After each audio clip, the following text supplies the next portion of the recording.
और यूक्रेनी राष्ट्रपति ज़ेलेंस्की की नेटो से नाराजगी बढ़ती जा रही है और एक तरह से ज़ेलेंस्की ने नेटो पर अब आरोप लगाने शुरू कर दिए। एक इंटरव्यू में ज़ेलेंस्की ने कहा है कि वो समझ गए हैं कि नेटो हमें स्वीकार करने के लिए तैयार नहीं है। नेटो रूस से टकराव से डरता है। नेटो की ही वजह से एक तरह से रूस की नाराजगी झेलनी पड़ी यूक्रेन को।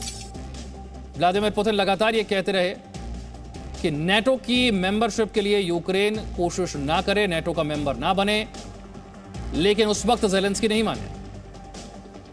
दो खास मेहमान इस वक्त हमारे साथ जुड़े हुए हैं, सुरेश गोयल साहब, एसपी सिन्हा साहब। सुरेश गोयल साहब, ब्रेक से पहले आप कह रहे थे कि इस पर आप कहना चाहते हैं प्रतिबंधों का असर क्या होगा, लेकिन उससे पहले एक बार फिर से इस बड़ी खबर को जरा समझाइए कि इसके मायने क्या है।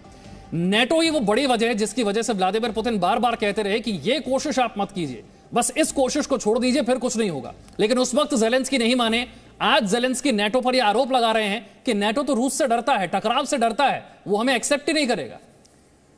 देखिए, ये बड़ी एक्सट्रीम लैंग्वेज काम में ले रहे हैं ज़ेलेंस्की इस टाइम पर कि नेटो रूस से डरता है, रूस से टकराव में डरता है। नेटो को भी अच्छी तरह मालूम है कि अगर किसी वजह से नेटो और रूस में टकराव हुआ तो इसका मतलब है कि थर्ड वर्ल्ड वॉर होनी है, तीसरा विश्व युद्ध होना है, और उसके लिए कोई भी तैयार नहीं है, क्योंकि तीसरे विश्व युद्ध में परमाणु युद्ध होने की पूरी संभावनाएं हो जाती हैं। तो कोई भी कंट्री नहीं चाहता, कोई भी देश नहीं चाहता कि इस टाइम पर तीसरा लेकिन पश्चिमी देश पर लगातार यूक्रेन को उकसाते क्यों रहे? जब यूक्रेन ये कोशिश कर रहा था उसी वक्त पश्चिमी देशों ने इस बात का एहसास क्यों नहीं करवाया यूक्रेन को? मेरा ख्याल है उस टाइम पर भी अगर हम सारे रिपोर्ट देखें तब भी पश्चिमी देशों से कोई भरोसा यूक्रेन को नहीं दिया गया था कि हम आपको नेटो में शामिल। तो फिर यानी कि गलती ज़ेलेंस्की की है कि वो स्थिति का आकलन नहीं कर पाए। लेकिन इतना जरूर है कि उन्होंने ऐसा भी साफ साफ नहीं कहा कि हम तुमको नेटो में शामिल नहीं करेंगे। अपनी तरफ से ज़ेलेंस्की समझते रहे कि अगर अभी तक नेटो ने मना नहीं किया है, इसका मतलब कि उम्मीद बाकी है, और इसी उम्मीद के भरोसे हालांकि नेटो ने कुछ साफ नहीं कहा, वो आगे बढ़ते चले गए और रूस को टक्कर देते चले गए।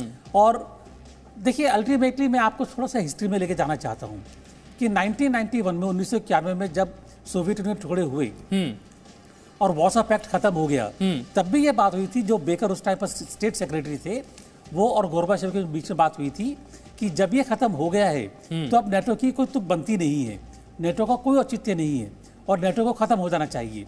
और वो नहीं होता है तो नेटो को आगे रशिया की तरफ नहीं बढ़ना चाहिए, और ये अंडरस्टैंडिंग हो भी गई थी। अब उसके बावजूद नेटो आगे बढ़ता चला जा रहा है तो रूस को भी खतरा महसूस हो रहा है नेटो से, और इतना नहीं चाहेगा कोई भी, ना तो नेटो ना रूस को बिल्कुल बॉर्डर पर आकर के टकराव पैदा हो जाए। तो ये नहीं होना था, पक्की बात थी। नहीं तो अब स्थिति है क्या? ज़ेलेंस्की तो साफ तौर पर कह रहे हैं कि अब उन्हें बात समझ में आ गई है कि नेटो उन्हें स्वीकार करेगा नहीं। नेटो देश कह चुके हैं कि हम इस जंग में सीधे तौर पर उतरेंगे नहीं। अब पुतिन को इंतजार किस बात का है?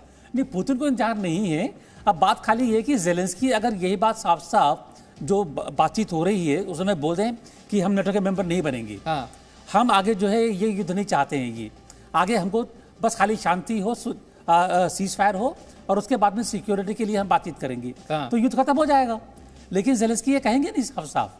ठीक, एसपी सिन्हा साहब, ज़ेलेंस्की ये बात जो इंटरव्यू में कह रहे हैं और रूस के सामने एक प्रस्ताव, एक पेपर पर रखकर वो क्या ये बात कह सकते हैं, एक्सेप्ट कर सकते हैं कि हम अब नेटो की मेंबरशिप के लिए कोशिश नहीं करेंगे, बिल्कुल इस पर से हम पीछे हट गए? मुझे नहीं लगता है कि यह संभव है।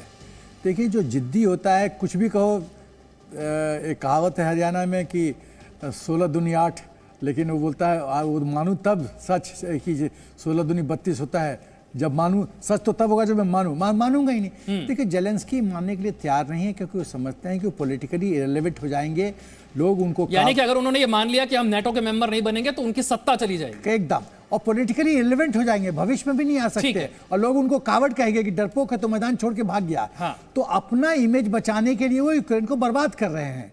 जब खुद बोल रहे हो कि नाटो ने अपनी जिम्मेदारी और अपना रोल नहीं अदा किया, तो इसका मतलब नाटो आपका सपोर्टर नहीं है, आपका फ्रेंड नहीं है। फ्रेंड नहीं है तो जो आपको जिस तरह झुक के आप देश को बचा सकते हो वो तो झुको। यानी इस बात को बड़े अच्छे तरीके से समझने की जरूरत है कि एक तरफ एक बहुत बड़ा वर्ग है जो इस समय ज़ेलेंस्की को हीरो मान रहा है कि एक ऐसा राष्ट्रपति जो यूक्रेन छोड़कर नहीं गया, जो अपनी सेना का हौसला बढ़ा रहा है, आम नागरिकों का हौसला बढ़ा रहा है। लेकिन इसे देखने का एक दूसरा तरीका यह भी है कि अगर वक्त पर ज़ेलेंस्की झुक जाए तो पूरा देश बर्बाद होने से बच सकता है। आप ये कहना चाह रहे हैं? एकदम यही कहना चाहता हूं मैं, और बुद्धिमत्ता यही में है। जब आप देखते हो कि एक बड़ा लॉस को बचाने के लिए यदि छोटा लॉस होता है तो सह लो, यदि देश को बचाने के लिए तुम्हारी गद्दी जाती है तो सह लो। तुम्हारी वफादारी राष्ट्र की तरफ होनी चाहिए, तुम्हारे गद्दी की तरफ नहीं होनी चाहिए। यह सोच का फर्क है।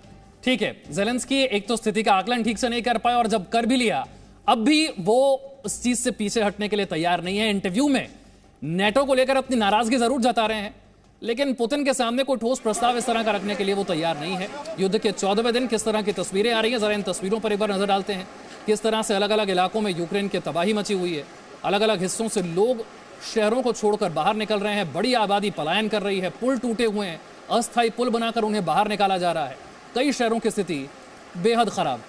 Presenting V News app, available on Google Play and App Store. Download it now.